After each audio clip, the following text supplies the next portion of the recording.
প্রিয় বন্ধুরা, প্রীতি সালাম এবং শুভেচ্ছা নেবেন। কাল ভুল করে মোবাইল ফোনের রিঙ্গারটা অন ছিল, তো রাতে মোটামুটি ঘুমোতে পারিনি। কিছুক্ষণ পর পর ফোনটা বেজেছে। এটার কারণ হলো গতকাল এপিসোডে আমি দুটো তথ্য দিয়েছিলাম যে এহসানুল হক মিলনের পরে বিএনপির নেতা এবং সাবেক শিক্ষা প্রতিমন্ত্রী, তাকে তো আপনারা জানেন যে দেশ ত্যাগে এয়ারপোর্ট থেকে ফিরিয়ে দিয়েছে, দেশ ত্যাগ করতে দেওয়া হয়নি। এরপরে গতকাল বিএনপির স্থায়ী কমিটির আরেক প্রভাবশালী সদস্য, তাকেও এয়ারপোর্ট থেকে ফিরিয়ে দেওয়া হয়েছে এবং তিনি হলেন আমির খসরু। এটা মনে হয় কেউ বিশ্বাস করতে পারছিলেন না, এবং এটা যেহেতু মেইন স্ট্রিমে আসেনি, অনেকেই আমাকে জিজ্ঞেস করেছে, ভাই এটা যে বললেন এটা সত্যি কিনা। আমার সূত্রটা একদম নিশ্চিত করেছে। So I was confident enough, কিন্তু আমি জানি না আমি ঘুমের মধ্যে কি বলেছি। এনিওয়ে, এবং যদি এটা সত্যি না হতো, আমি বাই দিস টাইম 24 ঘন্টা বেশি হয়ে গেছে, আমি শিওর দে উড প্রোটেস্ট। এবং আমি আবারও বলছি যে আমি এই ইনফরমেশনটা দিয়েছি, ইট ওয়াজ রাইট।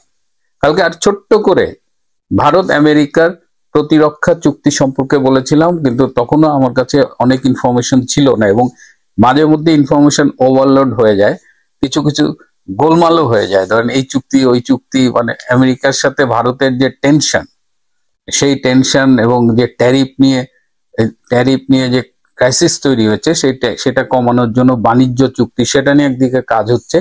আর গত 13ই ফেব্রুয়ারি যে মোদি গিয়েছিলেন হোয়াইট হাউসে ট্রাম্পের সাথে দেখা করতে, এবং সেখানে কিন্তু প্রতিরক্ষা খাত নিয়ে দুজনের মধ্যে আলোচনা হয়েছিল, সামরিক সরঞ্জাম কেনা, অনেক কিছু নিয়ে আলোচনা হয়েছিল। তারপর থেকেই প্রতিরক্ষা বিষয়ে কিন্তু দুই দেশের মধ্যে আলোচনা চলছে।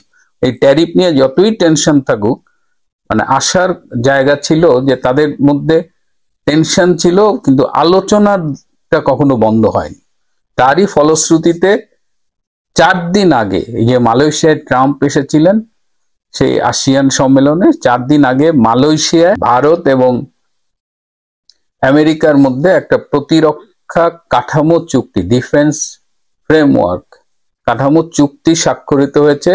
আমেরিকার পক্ষে সই করেছেন যুদ্ধ বিষয়ক সচিব পিট হেগসেথ, আর ভারতের পক্ষে সই করেছেন প্রতিরক্ষা মন্ত্রী রাজনাথ সিং। এখন এই যে ভারতের সাথে আমেরিকার যে প্রতিরক্ষা চুক্তিটি স্বাক্ষরিত হলো, এটা শুধুমাত্র যে ভারত এবং আমেরিকার মধ্যকার বিষয় তা নয়, এটা পুরা সাউথ এশিয়ান রিজন, তারও বাইরে ইন্দো প্যাসিফিক রিজনের জন্য একটা খুব গুরুত্বপূর্ণ ঘটনা।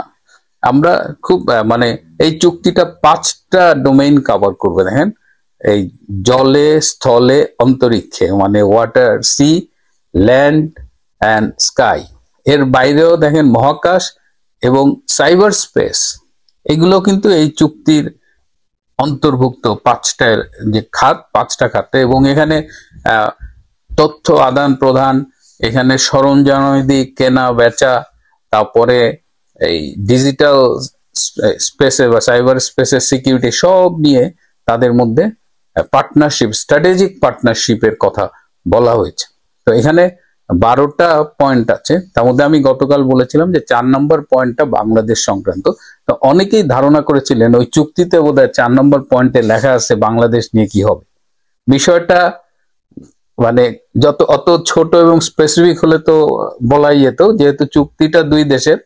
আমি একটা কথা আপনাদের বলি, খুব স্পষ্ট করে ভারত এবং আমেরিকার মধ্যে একটা আন্ডারস্ট্যান্ডিং হয়েছে যে এই যে ইন্দো প্যাসিফিক রিজিয়নে আমেরিকা তার সামরিক উপস্থিতি আর বাড়াবে না। দুটো দেশই একমত হয়েছে যে ইন্দো প্যাসিফিক রিজিয়নে শান্তি এবং স্থিতিশীলতা বজায় রাখার জন্য তারা কাজ করবে। এখন জিও পলিটিক্যাল হিসাব যদি দেখেন আপনি, আমেরিকা চায়নার সাথে তাদের একটা দ্বন্দ্ব আছে, চায়না যেভাবে গ্রো করছে, আমেরিকা ফিলস থ্রেটেন। আবার ইন্ডিয়ার সাথে চায়নার একটা টেনশন ছিল, কিন্তু সাময়িককালে আপনি খেয়াল করবেন যে ইন্ডিয়ার সাথে চায়নার সম্পর্কটা কিন্তু ইজি হয়েছে অনেক। তারপরে ট্রাম্পও এত হইচই করার পরেও সাউথ কোরিয়ায় গিয়ে এই চীনের প্রেসিডেন্টের সাথে মিটিং করলেন, সেখানে ট্যারিফের ব্যাপারে কিছু ব্যাপারে ইজি হয়েছে, রেয়ার আর্থ বা বিরল খনিজ যেটা বাংলায় বলে, সেটার আদান প্রদানের বিষয়ে আলোচনা হয়েছে। এবং সব মিলিয়ে এই ইন্দো প্যাসিফিক রিজিয়নে একটা একটা ভারসাম্যের অবস্থা দেখা যাচ্ছে, যে আগামীতে একটা ভারসাম্য বিরাজ করবে এবং সেটি হয়তো সামগ্রিকভাবে এলাকায় একটা শান্তি ও স্থিতিশীলতা বয়ে আনবে। এবং সেইখানেই বাংলাদেশ কিন্তু জড়িয়ে গেছে।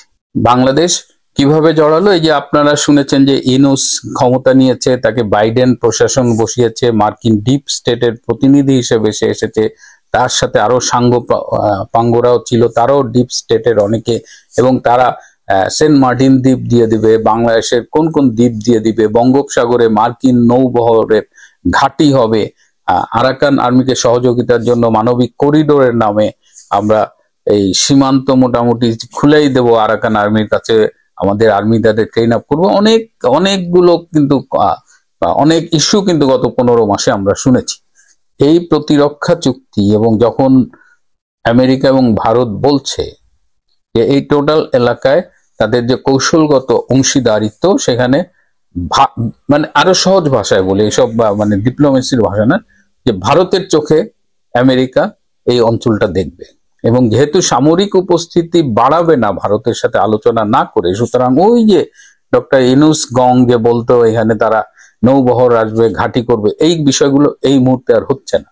এবং এটা যদি না হয়, আপনার করিডোর লাগছে না, আপনি বে অফ বেঙ্গলে প্রেজেন্স এনশিওর করার জন্য বাংলাদেশকে লাগছে না, সেটা ভারত এবং অন্যান্যদের সাথে তার আলোচনা ডিফারেন্ট, তখন ডক্টর ইনুসের প্রয়োজনীয়তাটুকু আর কতটুকু থাকে? একদম একদম সাদামাটা ভাবে আপনি ভাবেন, একটা সরকার, আমার খুব মনে আছে যে আরো ধরেন 7-8 মাস আগে বা আরো আগে একজন উপদেষ্টা বলেছিলেন, যাকে আমি জানি যে ডিপ স্টেটের খুব ঘনিষ্ঠ, তিনি আমেরিকার অনেকের সাথে ঘনিষ্ঠ, এবং ইনুস প্রশাসনের সে একটা মানে খুব প্রভাবশালী সদস্য।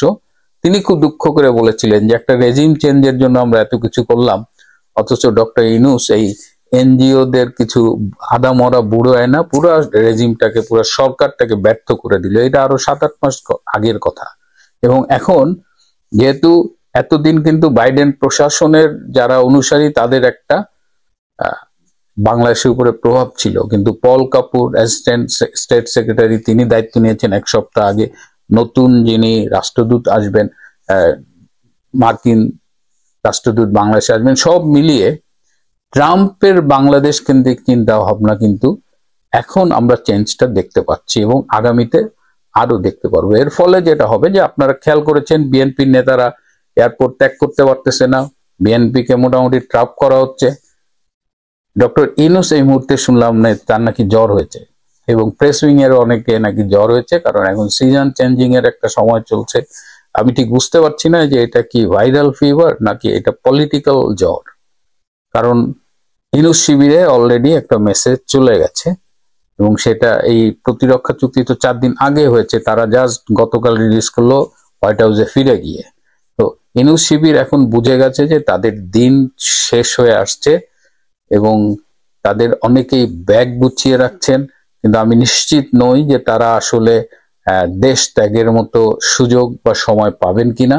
কিন্তু এই প্রতিরক্ষা চুক্তির আলোকে, এবং অনেকেই আমাকে বলতেন যে ভাই এই আওয়ামী লীগ কিছু করছে না, ভারত কিছু করছে না, তো এইগুলো তো আসলে এইভাবে আপনারা যারা প্রশ্ন করতেন, যখন কূটনীতির খেলা চলে, রাজনীতির খেলা চলে, তখন তো বিষয়গুলো ডিফারেন্টলি খেলা হয়। এবং ভারত আসলে গত কয়েক মাস ধরে এই প্রতিরক্ষা চুক্তিটার জন্যই নিরলস ভাবে কাজ করে গেছেন। এই প্রতিরক্ষা চুক্তি শুধু যে বাংলাদেশ না, পুরো অঞ্চলে একটা নতুন আবহাওয়া তৈরি করেছে, এবং সেই নতুন আবহাওয়া, নতুন পরিবেশ, নতুন স্বপ্নের দিনে যে ইনুসের দুঃশাসন বাংলাদেশের কাঁধে চেপে বসেছিল গত 15 মাস, সেটা আর কতদিন থাকবে সেটা আপনারা এখন দিন গণনা শুরু করতে পারেন। You can start counting the days.